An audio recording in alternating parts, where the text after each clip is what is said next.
Hey everyone, I'm Stephanie. I'm a book-loving, notebook-hoarding reader and writer on a mission to change lives one book and one notebook at a time. And this is the Get Literate podcast. On this podcast, we explore the power of leading literate lives. We talk all things books and reading, notebooks and writing, and everything in between to make our lives better. And no matter what better means to you, the pages inside books and notebooks can help us get there. So, each week, we'll mix together books, notebooks, mindful practices, and creativity to cultivate a life we love. Now, grab a notebook and your TBR list, and let's get literate.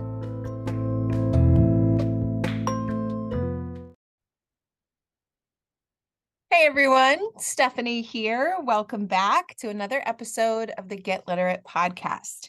If you're listening to this episode in real time, then it is finally officially spring. Now, here in New York, I would say spring is starting to be on its way.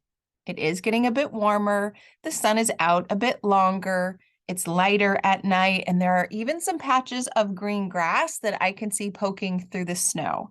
But we did just have our biggest snowstorm yet here just 2 weeks ago, so you never know.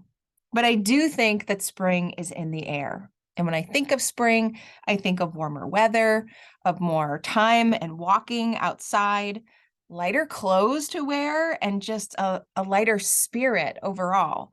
I do love the coziness of winter, but spring usually feels like a relief to me, and it is definitely feeling like a relief this year. It's time to get out. It's time to throw open those windows and let the fresh air in. It's time to do something different and try something new. And since March is National Craft Month, it's also the perfect setting to get a bit more creative too. And just because March is almost over doesn't mean that you still can't get your craft on in March. So today, I have a bit of a mix of inspiration for you. I'm doing something a little bit differently in this episode. First, I want to share some books on crafting to get you into the crafty spirit and your creative flow to celebrate National Craft Month. But then I want to share an interview that I had with Ellen Brown of Sew It Workshop. Sew It Workshop is a pop-up and virtual workshop to bring creative sewing projects to you. And yes, even I can do them. So let's begin with the books. The first book, and probably my number one book that I would recommend if you are hoping to lead a craftier, more creative lifestyle, is Craft a Life You Love by Amy Tangerine, infusing creativity, fun, and intention into your everyday. I love this book, and I love all things Amy Tangerine, her stickers, her workshops, her podcast, her scrapbooking, all of it. When I think of Amy Tangerine, I think of this epitome of color and design and craft and happiness all rolling up together into one really bright spirit. And this book embodies Amy's spirit. It is bright, it's colorful, it is full of creative inspiration. There's a mixture of book and journal. So there are a lot of places where Amy is inspiring you to live your best life through creativity and whatever crafting looks like to you. But then there are spaces to actually think about what that creativity and craftiness might look like in your life. So it's a blend of a book, a blend of a workbook, and it ends up just being this beautiful yet messy kind of reflection on how you can bring all those principles Amy embodies into your own life. Now, why did I want to start with this one? Well, number one, it's my favorite. But number two, it gives you a crafty mindset. And when I say crafty mindset, I don't mean the kind of craftiness that you see on Pinterest, kind of craftiness you see on Etsy, or those beautiful reels or videos on Instagram that show someone creating this beautiful masterpiece. I don't mean that at all. And that's why I think I really love Amy Tangerine's work so much. She does have some beautiful crafty things: notebooks, scrapbooks, stickers, travelers, journals. one of those things that she's really known for. But what she is constantly reminding us in her book, in her words, in her podcast, on her social media, is that it's not about the product, it's about the process. It's about what happens when you live a little bit more creatively. And by creatively, she means in a really happy, messy way, so that you can just find something that feels good, that makes you happy, that brings you joy for absolutely no reason at all. It doesn't even have to have an outcome. And if it does have to have an outcome, it's not a cookie cutter outcome. It's a notebook page or a traveler's journal or some kind of watercoloring that helps you get closer to your creativity, not closer to a product that you could post online. That's the kind of creativity and the craftiness I can get behind, because I always worry too much about the outcome and the product. And then I just don't do it at all for fear that it's not going to look very good. And so Amy has this beautiful approach, and you can tell just by the section titles of her book what her crafty philosophy is. So those titles are Crafting the Soul, Crafting the Right Mindset, Creating the Right Environment, Happiness Through Habits, Crafting Your Way Back, and Crafting Your Passion. You can tell that crafting for her literally is a philosophy of living and not a bunch of stuff to make. And what she does that I really loved is give you a permission slip to spend time on your own creativity. The one important thing she thinks we need to do every day is to create something. And again, not a product, but just involve ourselves in that creative process. So she gives us a permission slip to actually sign and post. And then the book is filled not only with inspiration and not only with journal pages to really think through our craftiness, but so many tips and tools for how to bring it into our lives in really simple ways. The one tool that stands out to me, the one reflective activity that I loved, was her activity rating scale. So she had us list all of the tasks that we complete in a day, and then we rated them on a creativity scale of 1 to 5 or 1 to 10. 10 being, these are creative and they light my heart on fire, to 1 being, I had to do the dishes so that my family could eat, right? So she asks you to think about your day from start to finish, to rate it based on this creativity scale, and then to think about how you could balance your life a bit more so there are more things with more hearts on that list. That's the kind of creativity she is getting at. And I think that's the kind of creativity that can help us just create a life that we love. Literally her title, Craft a Life That You Love. So this book is a book on creativity, but I really think it's a book about life coaching too. So Craft a Life You Love by Amy Tangerine is my number 1 selection. Now, number 2 is a similar book in that it really gets at the mindset of crafting and what it means. So the second book is called Craftfulness, Mend Yourself by Making Things by Rosemary Davidson and Arzu Tazin. So it's more of a traditional book, meaning that it's not like Amy Tangerine's where there is a mix of narrative and journaling and tools. It's more of your typical narrative, but it is filled with so many great vignettes and examples and testimonials on how creativity and crafting has helped so many people to literally mend their life. Now, each author starts out and tells the story of how they realized that crafting was literally their therapy in different ways and how they helped them. And that's how they came up with this term craftfulness. And I want to read you the definition of what these 2 authors call craftfulness. Craftfulness is about embracing creative potential to come up with different ways of solving problems or facing life's challenges, while giving us a stillness of mind that allows these issues to bubble up to the surface in a way that is constructive and helpful. It encourages a flexibility in our thinking. We feel more comfortable dealing with confusion, conflicts, or change. Creativity means we can challenge the systems, envision alternative ways of managing our lives, avoid group and corporate thinking, and approach our work life with new confidence and vim. It is no exaggeration to say that if you find yourself in a position where you need to make a big life change, such as a career move, the inner confidence you have gained from pursuing a craftfulness practice can help you steer that course. Trust us, we've been there. Isn't that a great definition? When I think of crafts, I think of various art materials put together in a crafty way to end up with an end result. But they're saying, no, that's not really the main thing. We want to have a craftfulness. We want to enhance our creative potential to come up with different ways of solving problems. Now, I can really get behind that because I truly believe that reading and writing are tools that can help us make our life better. So this idea of craftfulness fits very much along with my philosophy of bibliotherapy, using books to make our life better, or even scriptotherapy, right? Using writing to make our life better. So Craftfulness is a book that is definitely in my wheelhouse. And each chapter really dives into this craftfulness topic in, of course, a crafty and creative way.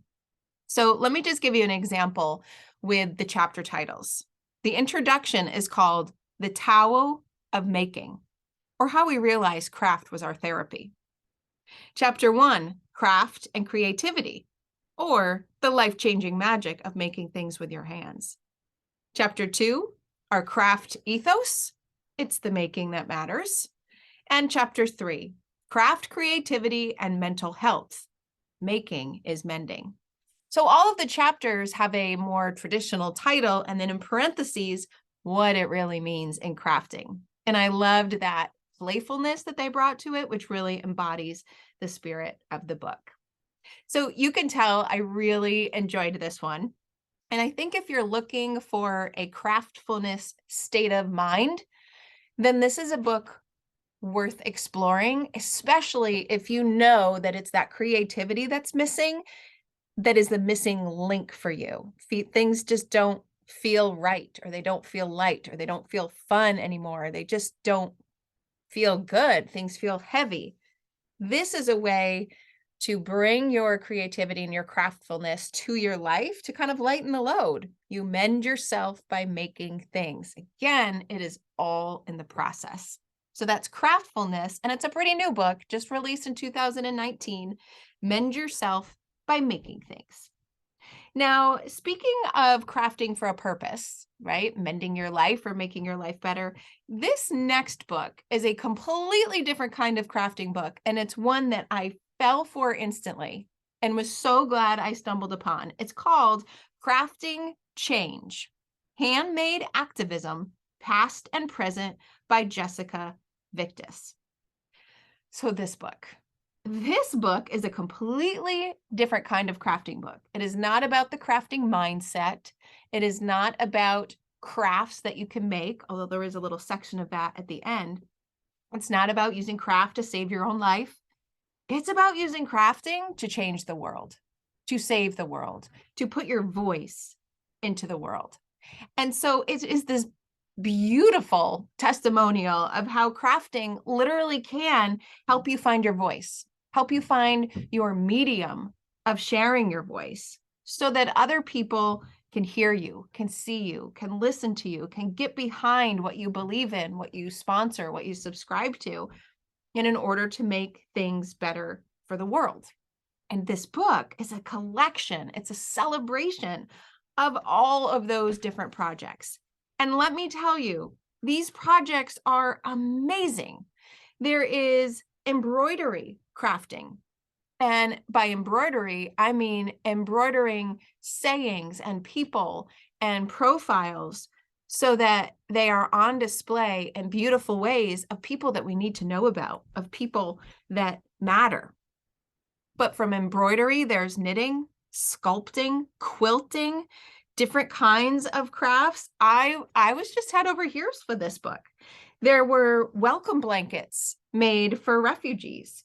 There were powerful messages embroidered and stitched and crocheted and knitted, like Ruth Bader Ginsburg and Black Lives Matter and all sorts of important social justice movements.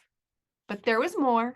The one that I really, really loved because I'm addicted to sweets and frosting is even things like crafting as cake, social justice as cake. So the one that really caught my attention were these beautiful cakes that had provocative messages written on top. So these were bold messages written on a very pleasingly looking sweet cake or sweet cookie in order to open the conversation. So this one woman makes these cakes and cookies, puts the quote on, and then posts it on social media in an attempt to start a global conversation. So one phrase on her cake said, "Going to the hospital shouldn't cause bankruptcy." That opens a whole discussion on the healthcare system. On a cookie, one said, "Immigrants make America great," bringing a whole other political level. Now, they don't always have to be so polarizing and political. Those are just two that I chose to give you an idea of the work that she's doing. But it really just gives a sweeter way, I guess, right? A less provocative way of opening a really hard conversation because it's on a piece of cake, right? And it's crafty. And as I read that, I could not help but think of Pie Lady Books. If you don't know about Pie Lady Books, run to Instagram right now. This is the wonderful lady who makes gluten-free pies that match the books she's reading. So it isn't necessarily activism like the cake and cookie messages here, but boy, is it a fun way to bring creativity in your life. And those pies are so inspiring. Technically, since they're gluten-free, I could even eat them too. But there's more in this book. There are ways to use photography and street art and miniature books that you could leave places so that people can see your mark, hear your voice, but in a more creative way. It is such an inspiring book to look at how crafting can be used to literally change the world. And it's a book that I think is good for adults, but it's also good for kids too. You'll find it in the young adult section or the teen section typically of the library. But I think it's an important book for everyone, especially educators, so that we can see how that crafty creativity can help our kids feel like that they can leave a mark on the world too. So speaking of that, I am ready to introduce you to my guest today, Ellen Lumpkin Brown of Sew It Workshops. I still don't know how and where I first connected with Ellen, but I am so glad that I found her because Ellen believes in this craftiness. And she doesn't just believe in the craftiness, but she has so much passion behind it and her mission to bring it to other people for creativity, for sustainability, for social justice. She believes that sewing is power, and she embodies this enthusiasm for sewing and books and libraries that you cannot help but feel when you talk to her, when you listen to her, whether that's through a Zoom screen, through the podcast, or even through her pre-recorded sewing workshops that I took. You can just kind of get that enthusiasm into your bones through osmosis when you talk to her. She runs a really wonderful pop-up sewing studio in local libraries. And since COVID, she has run some online virtual sewing workshops too. Yes, online sewing workshops. My Get Literate Patreon community joined in one of those workshops. Our previous word of the month was wintering, and I wanted to have an activity where we could have some fun and settle into some craftiness. And so we created, and yes, it looks like it's supposed to look, we created weighted eye masks that you could pop into the freezer to rest those eyes when they have done a lot of reading or a lot of notebooking. It was a lot of fun. And even though the video Ellen provided was pre-recorded, I promise you, it felt like she was there. We could not believe the energy she was transmitting about sewing through the screen. The creativity and the craftiness of her just shines through. And so today, I talked with Ellen about crafting, about the power of sewing, the importance of libraries, and of course, we talked about books that we should read too. She has some great recommendations. It was fun. It was powerful. It left me so inspired by her love and her energy for her work, especially how it connects to libraries and books and creativity. So without further ado, here's my conversation with Ellen. Ellen, welcome to the Get Literate podcast. I am so grateful that you took some time to spend with us today. Thank you so much for having me, Stephanie.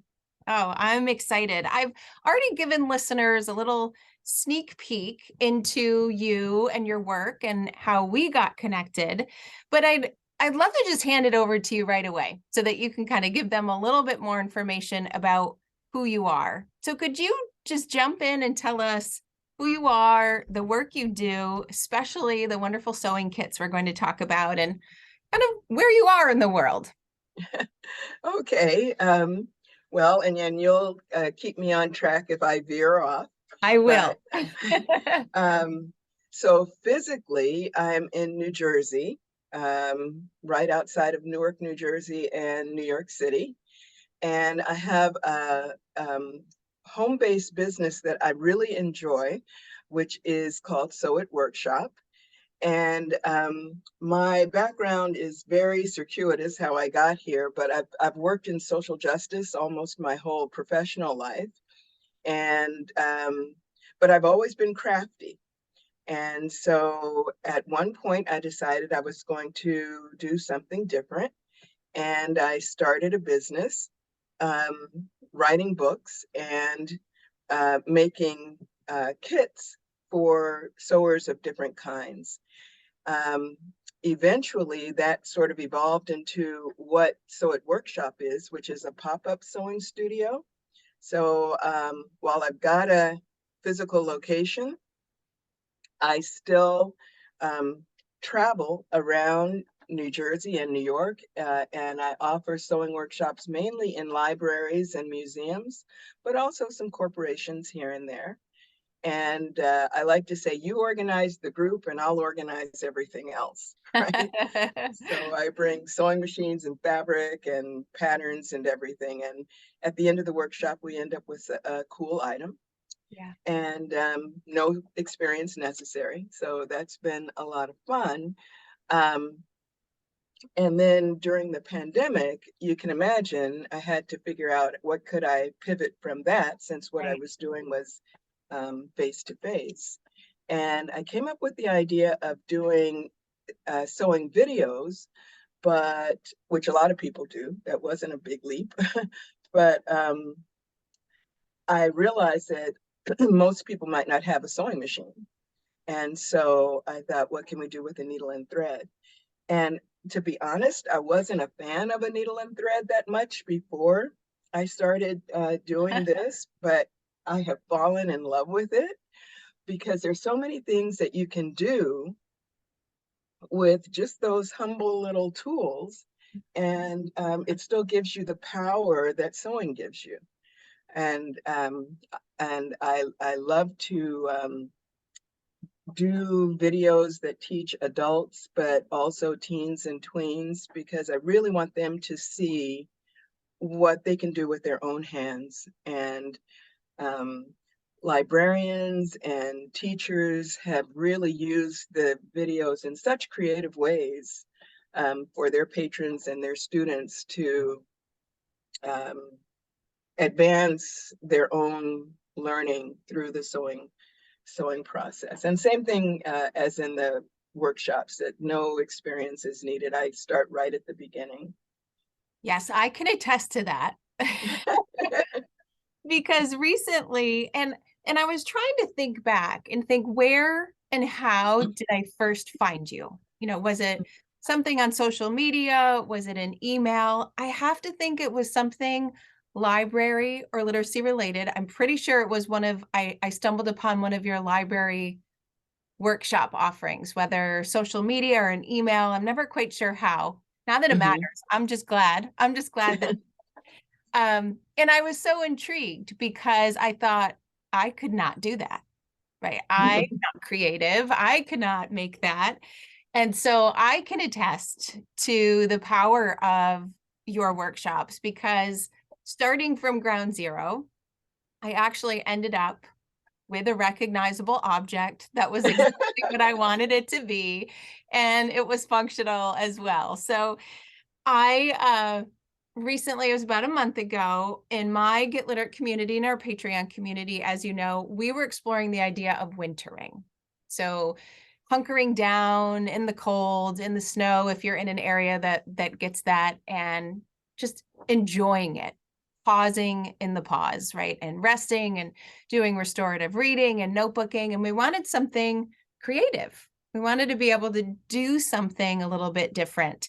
And because we are virtual, because we are all over the United States, we needed something where not only could we come together online through Zoom, but we also needed the stuff, right? And so you kind of swooped in with this wonderful sew it kit, and we ended up creating this really cute, adorable weighted eye mask, which is perfect for our wintering theme. It's perfect for tired eyes after reading and writing. And we had a blast.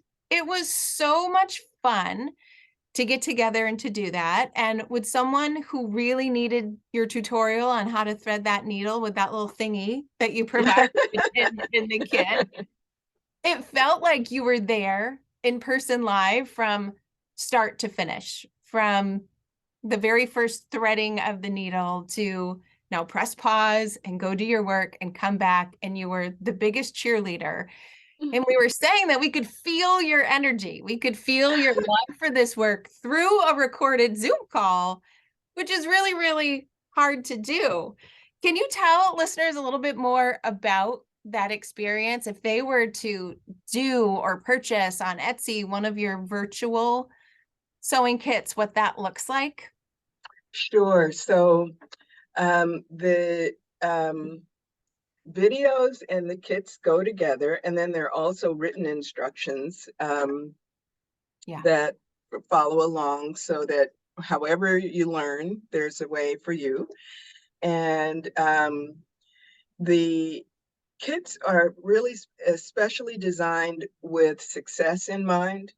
I want everybody to feel great at the end of the process. And so they have a few really simple supplies in there, usually some felt and the needle and thread, a nice strong needle with a great big eye so Yes. that the threading will actually happen. Yes. And strong embroidery floss or whatever is needed. And I always like to tell people that the supplies are simple. There are things that you could also find if you wanted to, because they were designed during the pandemic when everything was closed. Yeah. So a lot of it might be things even that were around the house. But the kits make it easy. Everything's curated, everything's right there. So, and then through a process with the video, I usually do go step by step. They're 40 minutes long. Some of the more complicated ones are a little bit longer. And there are natural points where you mentioned pause, where I say, okay, now you'll stop and stitch what I just demonstrated. And if you continue that way all the way through the video, when you finish the video, you're also going to have your project all done. And you know, you can also just watch the video and then sew afterward, but it's totally up to you. And I think what's nice is that library patrons especially can use the whole process at their own convenience, whatever works for them, midnight, you know, Right. or noon, and a bit at a time. But the result is something that I think people really feel proud about and surprised about, and they feel like, oh, I'm accomplished. I did this thing. That is And exactly what we felt like. We were so excited holding it up into the screens to show each other what it looked like, and you know that it worked. It's in my right. freezer. My weighted mask is in my freezer waiting for me right now. You have a very big sense of accomplishment that you're able to provide in those really carefully scaffolded steps, but you're just so excited about it. You can't help but get us excited about being able to do this too. Mm. Well, that I think is what feeds it, is that I feel like I got something to share. Like when you do something that you really enjoy and you have a good sense that somebody else will enjoy it too. And so you just want to share it. It's Yeah. kind of like that. Yeah. It comes Like a through. good book. Yeah. Yeah. Well, speaking of books, what made you kind of gravitate towards doing these workshops at libraries? Which is one of my favorite Um, spots to be. So I love that. well, my favorite spot too. I grew up in the library. I'm sure there's still a indentation in the corner where I used to sit all the time, my childhood library. But actually, when I first started the sewing studio, and I knew I wanted to be um, in a place where they were going to have a good setup that I could work with lots of accessibility and marketing capacity and things like that. What's better than a library? Yeah. And libraries are no longer, well, I don't have to tell you this, but the place where people are, shushing you when you come in. It's a place of discovery and of showing new things, and so many programs and things like that are going on. My mom is always astounded at, you do that at the library, and people used to go to concerts at the library, and like all kinds of things. So it just turned out to be a great match, and even more so during the pandemic when it was at its height, because librarians are such, and teachers too. Teacher librarians have also been a big user of these, Mhm. um, are so caring and really wanting to stay connected to their patrons and to their kids. And this was a way that they could do it. And whether they assembled the kit materials themselves and sent it out, or just picked up the kits. Um, Either way, they could provide something, and so creative. Some would link the project to a character's arc in their, Yes. in a reading group. Others would use like, here's how women in the South used every single scrap they had as their material to create what they needed to live. So that was sustainability and sewing. There were just all kinds of creative ways, much more than I could ever dream of, that people used them.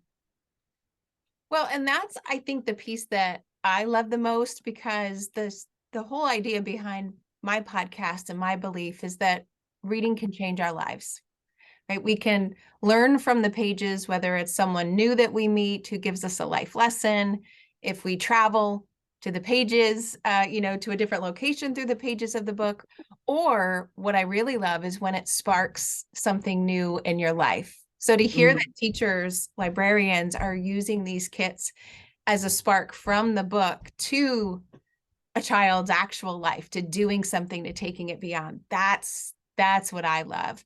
And I saw recently, and I hope I'm going to get the title right. Was it the School Library Journal, or was it a different publisher? You were in a virtual room not too recently, right? yeah, Do you do yeah. those often? Not that often, about once a year, but this Okay. was the School Library Journal does a virtual conference Mhm. called Middle Grade Magic, and teachers and librarians attend, and they get to hear from like all the new authors, and the publishers are there with their new titles coming out and things like that. And I'm sort of the one program amongst the booksellers, but it is just really a very warm, kind of inspirational place to be. And so I was there, talking about uh, the power really that sewing can offer, because you don't need very much to do it. Right. Yeah. Right. Yeah, I loved seeing that mentioned there because I thought, I know her. This is school. I know her. I've made these. So that was a really fun thing to see. Now, you mentioned earlier in your introduction something that I'm dying to ask you about, was that you were writing books earlier in your career. Are you what do you love to write? Do you write? Well, I write instructional books. So Okay. I wrote a book. I always have my setup here. So this one, I know your your listeners can't see it, but this was a book that was published by Crafty when they were still around. But it's all about doll making, Wow. um, and and then I've done books for teens and tweens about sewing, the things that they can make for themselves, where they don't need any patterns. They just can use some measurements and make things on their own. And then I'll do a few. I'm hoping to do a couple of actual books this year on sewing and sustainability. I've really kind of fallen in love with that because um, if you think of something like snack bags, where Yeah. that's easy to sew, it can make it from scraps. And if you had 3 snack bags in a lunch bag that kids used every day instead of plastic, that's 15 bags every single week Yeah. that are not going to the landfill, and you multiply that, and it feels like, excuse me, it feels like something that people can really do and make a difference, and feel like they're doing something, as opposed to just, sometimes the climate issues just are so overwhelming, but that's a step. Yeah. That is a step. And something that if you were to put that in a kit, I bet I could figure out with your with your help. Well, I love that. I love that. I love that you've published those books, and like you said, they can't see it, but it looks so bright and colorful and inviting. How exciting that you have some more planned. We are well, obviously we're big readers, but we love writing and notebooking and journaling, and lots of us have those secrets, secret dreams in the back of our head to do some writing and Mm. publishing. So I'm excited to know that that's on the horizon for you. And what a great topic as well. Yeah, yeah. It's just the time to put it together, but it's forming. I can feel it forming in my Yes. rolling around in the back there. Which is the sign to just keep thinking about it. Keep taking that next little step. I'll Okay. keep my eye out for that. Mm. So speaking of books, since we are a bookish podcast, are there books that you love to recommend or anything you're reading currently that you'd want to share with the group? I have 3 books that I would love to talk about. Perfect. Um, One I'm reading right now, which is called I'll show you it so you can see the cover. It's called The Bookwoman's Daughter. Yes. Love Have it. you heard of it? I love it. Yes. Tell Isn't me. it so good? Yes. For those that don't know, go ahead and give readers an overview. Okay, so don't do any spoilers for me, because I'm only about halfway through, but I'm No enjoying it spoilers so much because it is about it's the story of a young woman living in Appalachia, and I guess it must be the 50s or so. ever. Um, and excuse me, it just takes me, I've been in that part of the country, but it takes me in depth in ways that I um, couldn't have imagined. And she is a traveling librarian, so she's bringing books to people, and you see the impact of that. And my mother, who's 101, actually Oh my goodness. she suggested this book to me, and she said, because she grew up on a farm way out in the middle of nowhere, and she said, "Oh my God, if someone had come with books, that they would have just read them all and be waiting for the next, group. But the other thing that's interesting is that this woman has a blood condition, so that her skin turns blue. And there are people who really have that, and the discrimination that they faced and all of that. And just seeing that from a whole different point of view in this very closed community, it's just really wonderful reading. I So agree. I loved that. Now, so that was The Bookwoman's Daughter. Have you read the first one? not yet. No, I just am discovering this one. Oh, it's just as good. You're gonna love it. Oh, It's great. they both give you all of those same feelings that you described here. So you'll have another book on your TBR that you're sure to love with that one. Yay, yay. What's book number two? Book number two is an older book, but I have to shout her out. Nancy Zeman is a woman who is in the sewing world. She's very famous. She's passed away now, but she had the longest running sewing program on PBS, like 30 years or 35 years. Anyway, she taught whole generations of women to sew. And she wrote a book called Seams Unlikely, Seams. Oh, I love when wordplay does. I love that. Yeah. And it's her autobiography, but she had a palsy, so that part of her face, it looked like she had had a stroke when she was very young, and that she would become a television star, well known throughout the world for what she did, was such an unlikely trajectory. And the way that she shared her story was just so inspirational and interesting. And I also had the joy to meet her. And so I felt, personally, to have a chance to know her even more. Yeah. Just an incredible person. So that was great. I will definitely add that to my TBR as well. I love memoirs. But I just love learning about the backstories of other people. And that one sounds like a lovely one. Yeah, it's really great. Yeah. And then the last one is called The Boy Who Harnessed the Wind. Yes, Yes. yes, yes, yes. Love, love, love that book too. Oh, It's we're like so reading great. twins right now. I just fell in love with that book, and the sense of possibility when you just let the human spirit go Yeah. under the worst, like unimaginable circumstances for us. And there were times when I kind of had to throw the book across the room because it was too hard to keep reading Yeah. it.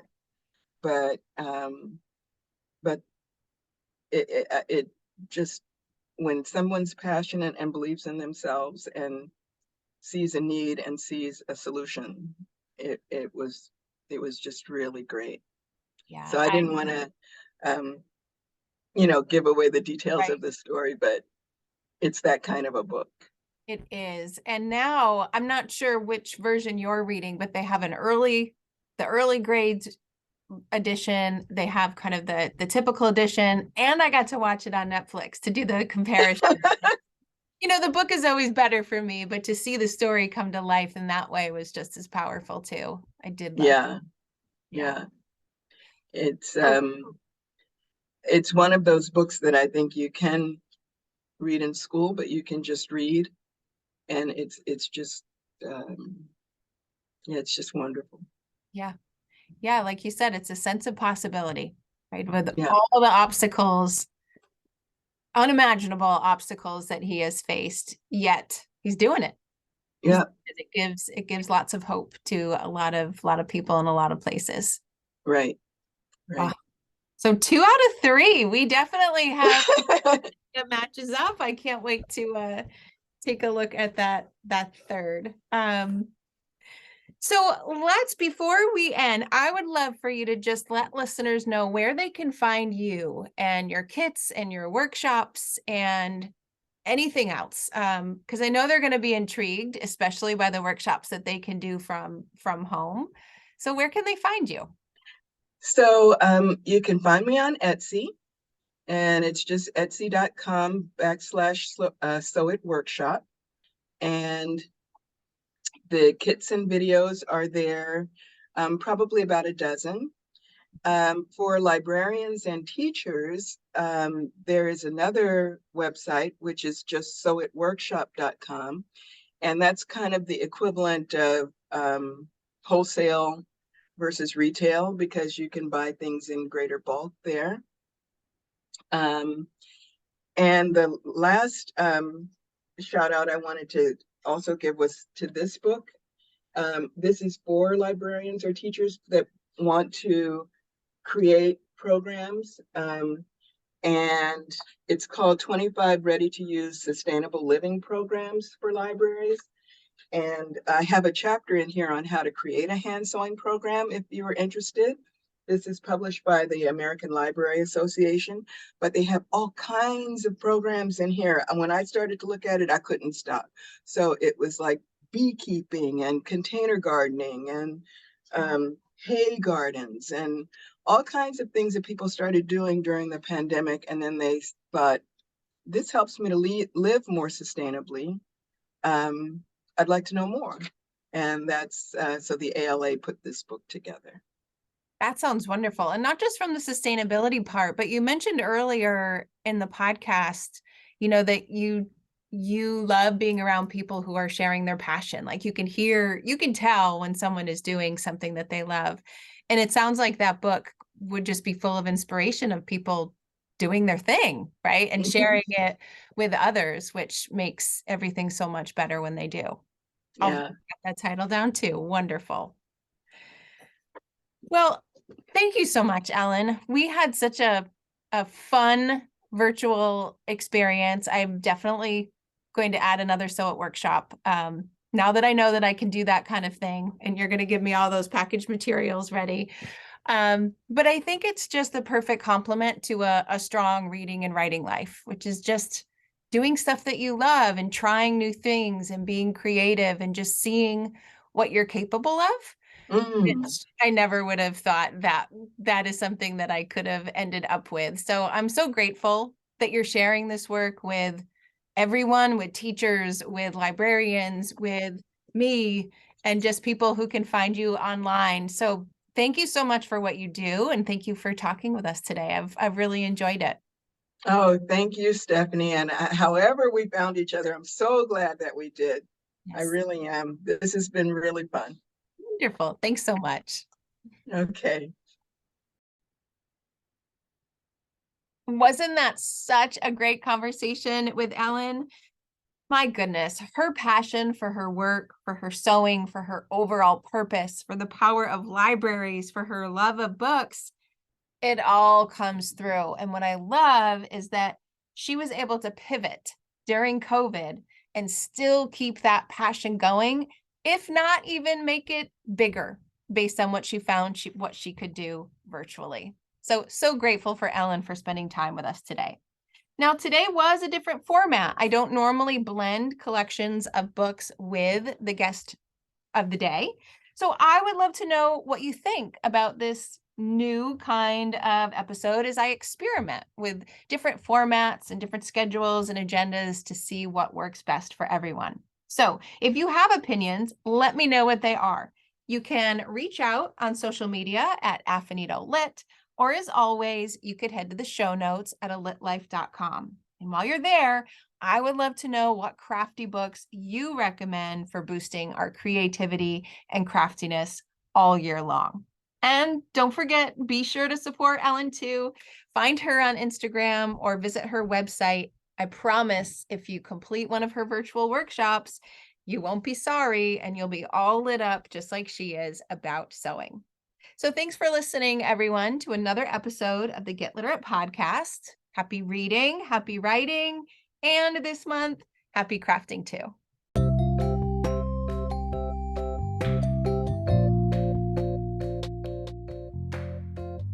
Thanks for listening to today's episode of the Get Literate podcast. You'll find links to all the books, resources, and ideas mentioned in the show notes and at alitlife.com. And if you want more, you might like to join my Patreon community. There, you'll find additional inspiration for your reading and writing lives, like bonus podcast episodes, book calendars, monthly book clubs, notebooking challenges, live events, giveaways, and much more. It's only $5 a month, and you get instant access to all the previous content too. You can learn more at getliterate.co. But one more thing. If you love what you listened to today, please take a moment to rate and review the podcast, or take a screenshot of the episode and text it to a friend. This helps the podcast grow and builds our bookish and no bookish community too. Thanks so much for listening.